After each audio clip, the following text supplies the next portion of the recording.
on the south of the island, we journey to Inch Marlo and Chancery Lane. In this Christchurch community, Everett Cadogan and Michael Durant recall fond boyhood memories that made men. Come from live in Chancery Lane area. At that time, no houses was in Elam Park. It was just bare campground. I am not originally from up here. I moved from Arch Hall in St. Thomas up here. Me and my mother and 3 other family members, 2 brothers and a sister. Because we had a family member up here, so we were encouraged to come up here and live. And never left. And then we moved from up there, we come here. It was a long time we lived here now. Me and my mother buy the property and thing. When I first came up here they named it Lockman. Up here where we are now, it's part of Lockman. The area above there by Buffy's Bar, the Lawnmower Man, who you would get to before you get to Buffy, that general area. We all, they had about 15 houses or so. Went past Buffy going across. Man there bought chase with the wife carrot chase. That used to supply the village with 1 or 2 little stuff. They had fellow named Paul Boyner. They had Mr. Lane. Leota, she's a Ford. They had Cleveland Boyner, he was a truck man. He was a mechanic in the village. And then after that, it moved from Ward's Tenantry to Inch Marlo because they had a great house up there near the beach. The name of that was Inch Marlo. So everybody then start calling the village Inch Marlo and live up the Ward's Tenantry and such. And where we gotta go for water for the fleet, the old time house and thing with sand and inside in the kitchen. So we had to fill up a drum with water. We had to come, the standpipe was there, and then one was in Chancery Lane. So we had to catch water. If that went off, we got to go to Chancery Lane to catch water. And before we could go, we got to fill up that big drum. Put the bucket on top of your head. They had a this tin bucket. They had a thing to the bottom. If you don't put on a hat, it's so at the top of your head. Yeah. Yes, indeed, boyhood days made men. But the essence of this community was cricket. That's what they held near and dear to their heart. Growing up, we play rounders with the girls. We used to play boys to girls. The girls by themselves and the boys, I don't know if you hear about rounder. The girls strike the ball, and then we get the ball. Before the girls could get up on the rock, we would hit them with the ball, they're out. And sometimes the guys would go and play with the girls. Oh, that was a lot of fun. Boys always feeling, the girls batting. We play football, we play pitch marbles. In the area, play cricket, and some of the older folks would tell you about the games, what them do for cricket. Them get cold down, rub it up in the hand, and repair the dry one, not the wet one, the dry one. The guy see he will rub it up in his hand, them go up to chop on the pitch. Instead of getting grass, they say get cold down, and they rub it up in the hand and sting it on the pitch and then roll the pitch. You hear about Arba End? Right, that's with the ground up that side close to the beach. The older guys used to play there. We would go, as little boys, we would go there and watch the cricket. When the ball going close to the sea, the ball going to sea, 2 guys would go and collect the ball. As the batsman hit the ball in the sea, 2 guys would go. We had a fellow named Michael and one named Richard. Then we jump in the water and collect the ball and thing. And we would sit down they had a big wall, we would sit down on the wall and watch cricket. But we had a guy that used to really help. His name was Brady, an older guy. He used to give you all the interesting about the older folks that play cricket and thing. And he would tell you about who was the best batsman and who was the best bowler and thing. So we used to like to listen to the older folks who play the game and everything. If you know where Mike's Mini Mart is located, you pass Mike's Mini Mart going east. We used to come from up here and go over there and play cricket matches with the guys that live over in Chancery Lane.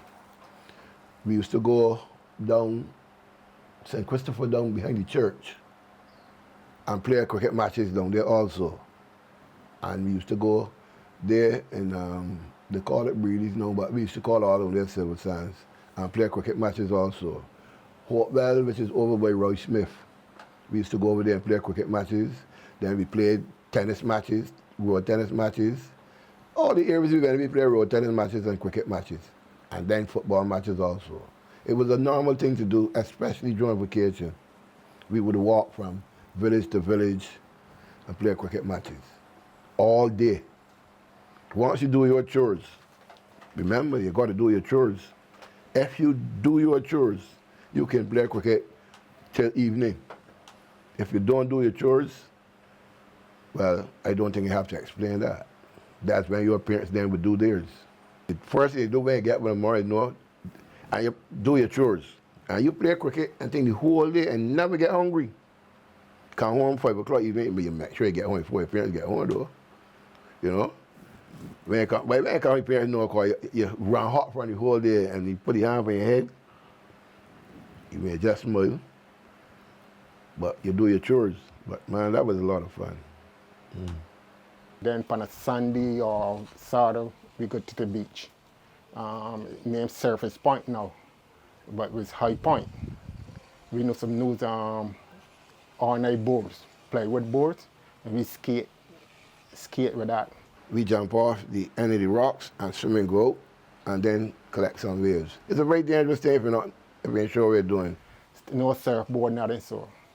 There's only one guy who had a surfboard, and his name was Richard Bradshaw. He had a surf. So when he come down, we would lose his surfboard sometimes, you know. Then we surf from all the way up there till we get to Women's Bay. Women's Bay. Yes, it's just above there, yeah. If you leave here, by Buffy's Barn, you go straight up, you pass Surfview, then you go down the hill, pass before Zed had his place, and down there is Women's Bay. Come along and find it with that name. Probably because a lot of women used to be there. It was kind of semi-secluded. There's a high rock, then there's some great trees, and you don't hear bathe in the water, never get high, you never go past your waist. You got to happen. And you could bathe in there in comfort. Nice. Mm-hmm. So probably that's why. Because unless you're coming from the west, you won't be able to see anybody up there. Mm-hmm. On the weekend, we go to the beach and pick wilts. And if you hear about wilts, we pick wilts and beef. What is the beef? I know about the wilts. The beef is a flat, something flat. And it got a hard, like the beef inside, but it got shells on top. It's more sweeter than the wilts. Yeah, the beef is more sweeter than the wilts, yeah. And we will pick wilts and beef. The boys and the girls, everybody, and then we either come by the corner and cook them with a wood fire. Wood fire, or you do them up on the beach or something, so. We used to go to the beach. We would get a yard full. Somebody bring a little rice, little salt, little butter. We go to the beach and cook. The guys over there and thing, the lawnmower guys, around that time they would go carry, buy the beers, the rum and everything, buy rice. One guy would cook the rice and he'll cook up, chicken and everything cook up, and then the roast breadfruit and thing, and they pick the same wilts. We pick the wilts and the beef, and we cook on the beach. Thing. But no, that don't happen as much as regular and thing. You know, the young people don't do that as much, no, you know. You think they know wilts when they see it? Some of them still know. Some of them know. But when you talk to some of them about it, they call it snails. You know, you gotta explain to them. Some people still pick it. So the guy, a guy from Silver Sand, he still comes and pick his wilts, and then the lady above here, she still pick the wilts and beef and thing. You know, And when I up there fishing and I see them on the rock, I pick them for my cousin. My cousin like them real bad. She like the woods, you know. They say if you eat during the night, you pick the during the night, you eat them, and you go to lay down, they're gonna start red. You gotta walk them off. They say the red, your stomach, you start ready. Yeah. So you can't go sleep the same time. You do a little walking around the thing. And from there, going up to when we come home, we go Silver Sand and help the guys, we get flying fish. You roast the flying fish on the beach. Or cook them in the jacket, put the seawater, cook them in the jacket and eat them like that. When you say cook in the jacket? Don't scale them. Don't scale them. Don't scale them at all. You cook them in the jacket, or the guys when they cut out the clean the flying fish, the dolphin roe, and they cook the dolphin roe, and they clean them all, and they cook them on the beach. And I thought a guy out beside, he had a boat. So we used to go, like, when the boat haul up on Silver Sand Beach, he would call me, we were going to push off the boat. He push off the boat. That time, the tractor may haul it up, but tractor then pushing off the boat. So tractor will haul it up on the sand, and then they got some planks and two boats at the side, and put the planks and push the boat down. The big launch boats, you know, these was big boats. One guy was hauling out, and we would keep pushing and pushing to get the boat in the water. And then somebody would jump in the boat and start it, crank up the boat that time. They didn't know key to turn for the engine. Wow. Yeah. Because most of the guys that here used to be, at that time was fishermen in the 60s, 70s. Either catching cigs or going out in the Moses and hooking fish, throwing a net, catching sprats and frays, pilchards and stuff like that. I wasn't good at spear fishing. Every time I showed out a fish, I miss it. But I used to catch eggs for a living, so that's my little stint. Not too long, a couple of years, and then it wasn't profitable enough for me. And then after I had my child to look after, I had to look for a job, proper job. So I come inside, come land. If you look across, you see my fishing rod still there. I went fishing up to this morning. I still do fishing, go find fish up. When I left here this afternoon, we're going to fish. You know, that's my hobby, from cricket to fishing on the rock. You know, and then you sit down with the guys on the rock, and some of the guys will tell you fish the hook and how big he is and all sorts of things. We sit down and have a good time. And fishing is enjoyment time. Relax, you relax, and you get in the sea, good sea breeze in your face and thing. Yeah, you relax and thing. As you can see, being near the sea in Inch Marlo had its share of fishermen, of which they had their know-how of preparing those seafood delights. They had the guy Alan Boyner, when he kept the ball going here, you got to look for a new one. I wouldn't say he was against sports, he was against people. He was the turtle man, he used to catch the turtles and sell the turtle meat. Because, you know, they had shops in town, we had turtle backs, varnish, and salty tourists. So probably he used to sell it to them. But they had other people over Barbados that would probably catch turtles too. Well, the same man I told Alan Boyner, he's the only person I know used to catch the turtles up here, right? And as far as I gather, the meat is different meats in one shell. Some people say some taste like chicken, some taste like pork, some taste like beef. You know, I don't know. I had some and I didn't know what the taste like. I know it was sweet. I didn't know it was eaten at first. My cousin cooked it in some soup. And I go home and they give me some and I eat it and I asked her for some more. And then she asked me, Everett, you know what did you just eat? I said, well, I know, chicken soup. She said, you know that turtle? I said, well, bring some more. But this guy was a master. He would go up there, he would read the clouds, and he could tell when the turtle coming to lair, right? Or just coming in to carry back out the little ones. And he would go up there, and you got to go behind them and flip them over. Can't go in front, because if they give a lash, you're gone. So, but he was an expert. He would go and flip them, bring them home, and cut out the meat and sell it. Mm-hmm. He's the only person I know up here that used to do that. Fella Alan Boyner. Barbados is known for its length and breadth of sugarcane, and Inch Marlo was no different. We used to have canes.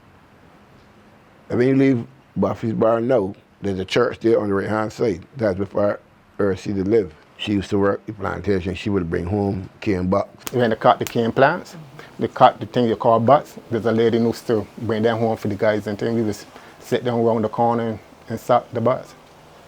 Yeah, there was some little small, after you cut off the plant, a piece of thing left back, piece of the cane left back, we call it butts. And these two old ladies used to bring them home for the guys. And we would sit down by the corner and we would suck. There on the street, like just past Buffy's Bar, the corner there, that would turn to go up to Surfview. And right like the corner there, we used to assemble there and do that stuff. And they had canes right in front of the Buffy Mini Mart, before you get to the church. They had canes behind the church before you get to Boise Chase. They had canes above Buffy Bar, all the way going up where they got 2 houses above there. They had canes going up there also. They had canes where we are now, just going across the river, he business. They had canes all up there. But they ain't got no rent from the canes because in all his houses. Ingenuity meets creativity. Everett tells us of how they made box carts and rollers. We constructed the trucks like this. You get a piece of wood, piece of board, flat piece of board, okay. Then you get another piece to make the axle. You get the milk cans and you cut both ends, fit them together. You put a nail through the middle with a cork at the end to stop the nail from going right through. So you put on your front, you get the same, you get the milk, not the same milk ones that make the wheels, the clim or other milk cans to make, shape up the bonnet, fenders. Then we put up some sticks on the trailer and make it look like a truck. So, and then you put in your, sometimes some of the fellas would use a stick for steering. But most of the time you just pull them with a string and you got your locks, you could turn it left or right, however you feel like. So you load up your peelings and you carry your loads to the factory, which is really where you go and dump the stuff and burn it from time to time. Mm-hmm. There was some, we also made rollers with the same, you get a long stick with the axle thing, you do the wheels the same way. You can use tall wheels or small wheels, and you use a reel that used to go on thread, and you put that there, put on a flat thing on that for the steering wheel, and you got your thread it down to the wheels, and that's where the steering is. So you can turn left, turn right, and all that sort of thing. We were very creative. Unfortunately, that's done with now. Playing cricket with rub up the balls. You go to the beach and get a seed, a hard seed, and wrap it in cloth, and then use the inner tube with the bicycle and make like, little strappings and put on the ball and make a ball to play cricket with. We had bats made out of coconut limbs. We get a climate cherry stick, a big one, cut it in half, shape it out in a bat, and that's how we used to play our cricket. But what about the surrounding areas? What did they look like back then? Chancellor Lane up that side was just ground, cane ground, and some wild trees and everything, the houses and things. Then after they start to develop Chancellor Lane, houses start thinking, and like Panasara Chancellor Lane, they had people that move in Chancellor Lane used to keep a little fat. You go and buy it, you gotta buy your ticket. You buy your ticket, and the ticket was served for your drink or how much the drink can cost and thing. And the people was friendly. in Chance. When I mostly move in Chance. I don't know about how much the people that move in Chance Lane know. But the first, and then we had the first car racing that we ever see is at Long Beach. In the bottom, there is a bottom of Long Beach. There's a bottom there. They had car racing out there. There was only one house close to Long Beach. One house out that side. So we used to go all up there and pick grapes, see grapes. They had a lot up there, and we would go up there in the season and pick them, partake of them, get half drunk with the grape juice, then go in the sea and bathe. But then after a period of time, people start selling them, so to destroy the trees by picking them too young, breaking off the limbs, not taking care, and it's a whole mess now. That's the price of progress. Sadly. Sadly indeed. We would go up there and pick a bag full. Now they're picking bucketfuls. And they're picking the green ones, carrying them home, force raping them, and then selling them. You could find fat pork down here too? Down Silver Sands Beach. They have some fat pork down there, and they got some grapes down there too, yes, but not much. And they had a swamp out that side, and coconut trees. When you get thirsty, you climb the tree and go and pick your coconut. They had a coconut walk up in the same swamp area, and we used to go up there and pick coconuts. Have you ever seen a person drunk on drinking coconut water? It's unbelievable. It happens. If the coconuts are too ripe and you drink too much water, you can get drunk. But we used to do that there, go and climb the trees and have a ball. All that's gone because the trees fall down, get cut down, and they're no more. But all that's for the village. Then they had about 3 or 4 kids up in Chancellor that we used to just, yeah. We had 3 or 4 kids in Chancellor, but there's a swamp area still up in Chancellor. The swamp area still up, and then they got a cave. You come through by the swamp, there's one, you could go right down and by another cave and thing. Above the village there on the beach, we had a swamp where we used to shoot birds. They belonged to Bradshaw and them guys up there. And they would shoot the birds, and the guys in the village would run and pick up the birds and carry for them. When they finish, you get some to bring home. And you know, if you got 50 birds and they can't feed 10 people, because they were small, but it was sport for them, yeah? And that's the same up there, just around the same Women's Bay. The swamps was over there. So, easy to get to. You leave from by Buffy's Bar, it goes straight up. That would take you up right up there. Atlantic Shores became a later addition to the development. Atlantic, a lot of bush, a lot of trees, and much houses there in Atlantic Shores at that time. Much houses there in Atlantic Shores. With Chris Gibbs and all them there much houses and thing. It was just past a few houses. It was I think Dr. Ward house. I don't know if you hear about Dr. Ward. That house was out that side. He house in there was another house. Can't remember the name of it. I think Talma. Then they live out that side. The same boy had to do the surfing. Them they had a house out that side. Yeah. So we had to go all out in there and cut the grass and things. Was the lighthouse in operation back then? The lighthouse was in operation that time. They then had the temple, the whole plant things there. Yeah, they then had the we call it like people based there at the lighthouse clinic thing.